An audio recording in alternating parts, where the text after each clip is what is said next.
स्वागत है आपका गांव जंक्शन के वीकली बुलेटिन में, जहां हम आपको देश भर के गांवों से जुड़ी बड़ी खबरें, खेती किसानी की चुनौतियां, सरकार की नई योजनाएं और किसानों से जुड़े अहम अपडेट्स देंगे। इस बुलेटिन में जानिए खेती में कैसे बदलाव ला रही डिजिटल क्रांति, चावल की मांग से कृषि निर्यात को कैसे मिली मजबूती, यूपी में सौर ऊर्जा से कैसे सशक्त होंगी ग्रामीण महिलाएं, छत्तीसगढ़ में ग्राम पंचायतों के विकास के लिए सरकार ने क्या कदम उठाए।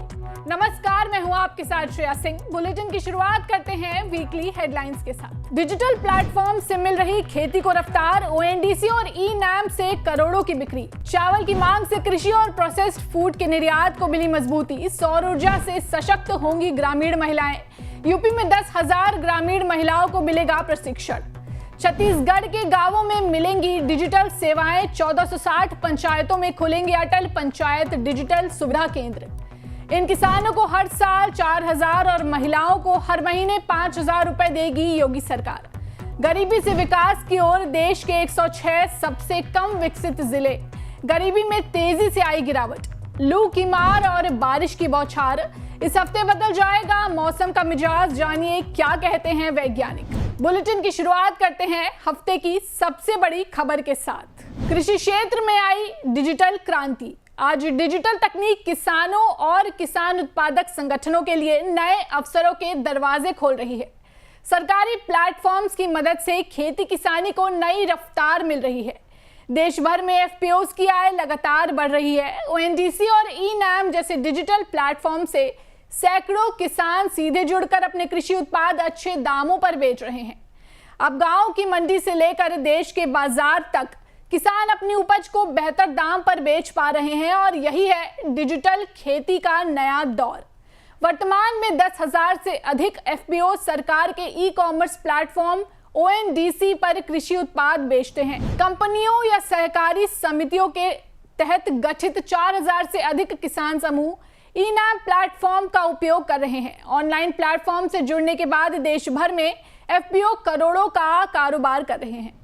ओएनडीसी और ई-नाम जैसे ऑनलाइन प्लेटफॉर्म से खेती और एफपीओ की कमाई में कई बदलाव आए हैं। इससे किसानों को फसल की ऑनलाइन नीलामी और बिक्री की सुविधा मिली है। डिजिटल एग्री सर्विसेज जैसे मौसम की जानकारी, बीज, खाद और दवाइयों की ऑनलाइन उपलब्धता आसान हो गई है। कृषि सलाह, मंडी रेट और सप्लाई चेन मैनेजमेंट में पारदर्शिता और सुविधा मिली है। किसानों को रियल टाइम मार्केट प्राइस और ऑर्डर बेस्ड खेती का मौका मिला। एग्रीटेक स्टार्टअप्स ने सटीक सिंचाई, ड्रोन सर्वे, मिट्टी परीक्षण जैसी तकनीकों को मोबाइल ऐप्स और प्लेटफॉर्म के जरिए उपलब्ध कराया। डिजिटल प्लेटफॉर्म से जुड़कर बड़ी मात्रा में ऑर्डर और बेहतर रेट मिले। डिजिटल भुगतान का विकल्प, जिससे समय पर भुगतान और ट्रांसपेरेंसी मिली। किसानों को ऑनलाइन बिडिंग के जरिए फसल बेचने का विकल्प मिला।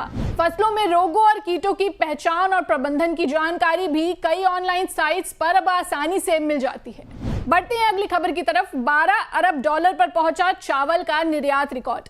वित्त वर्ष 2024 की तुलना में भारत का कृषि और प्रसंस्कृत खाद्य उत्पादों का निर्यात वित्त वर्ष 2025 में सालाना आधार पर 13% बढ़कर 25.14 बिलियन डॉलर हो गया है।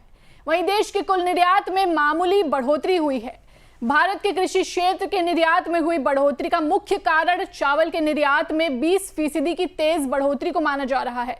आंकड़ों के अनुसार 2024-25 में चावल का निर्यात बढ़कर 12.47 बिलियन डॉलर से अधिक हो गया। ये पहले 10.41 बिलियन डॉलर पर था। वित्त वर्ष 2025 में प्रीमियम बासमती चावल के 5 मिलियन टन निर्यात के साथ भारत ने पाकिस्तान को पीछे छोड़ा। चावल के अलावा मीट, डेयरी और पोल्ट्री उत्पादों के निर्यात में भी बढ़ोतरी दर्ज की गई है।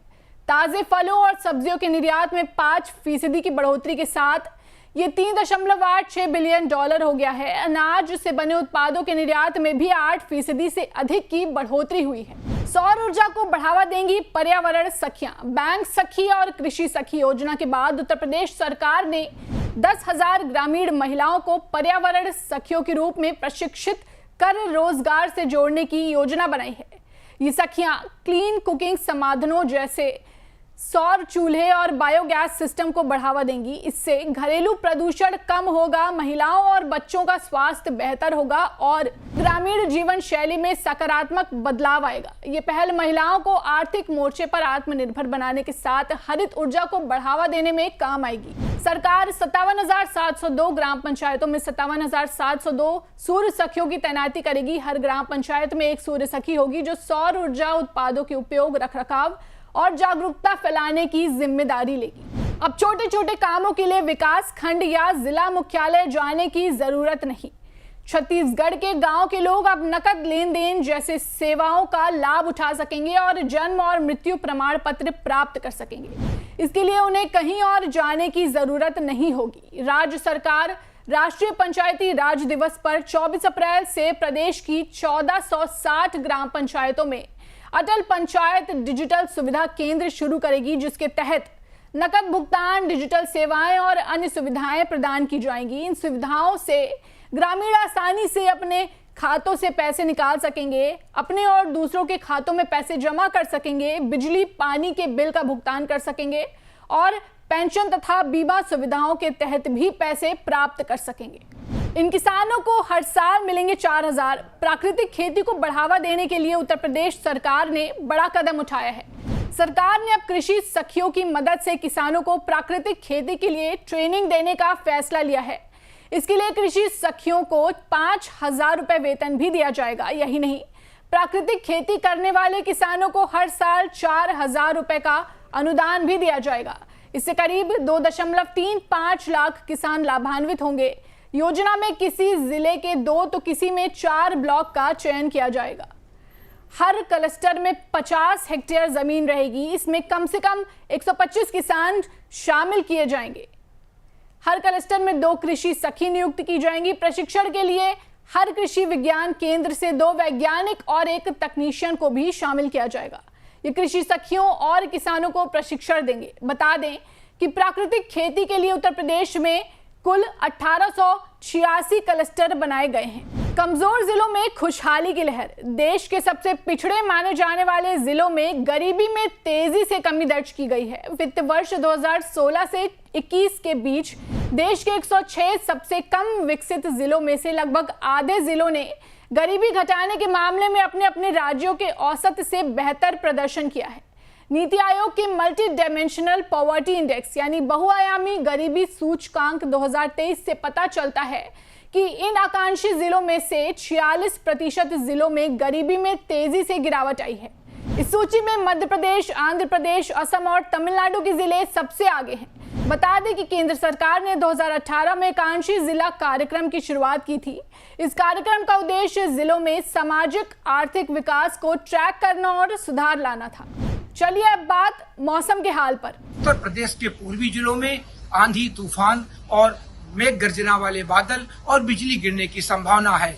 इसी तरह अब आगे पूरे उत्तर प्रदेश में तराई की रीजन से लेकर इस तरह की घटनाएं होने की पूरी संभावना है। इसलिए किसानों को सलाह दी जाती है कि वे अपने जो भी अनाज उन्होंने फसलें काटी हों उनको बाकायदे अपने गोडाउन में सुरक्षित रख लें। इसी के साथ अगर इस तरह की संभावना हो, बादल गरज रहे हों, तो अपने को बचाने के लिए पानी में ना खड़े हों। जहां पोखर हो, तालाब हो, उनसे बाहर निकल आएं और लंबे पेड़ के नीचे ना खड़े हों। इसके साथ ही जो हमारे पक्के स्ट्रक्चर होते हैं उनके नीचे शरण ले लें, इससे उनकी बचत हो सकती है। वीकली बुलेटिन में फिलहाल बस इतना ही। अगले हफ्ते शनिवार शाम 5 बजे हम फिर हाजिर होंगे ग्रामीणों, किसानों और महिलाओं के सरोकार से जुड़ी खबरों के साथ। तब तक के लिए बने रहिए गांव जंक्शन के साथ। नमस्कार।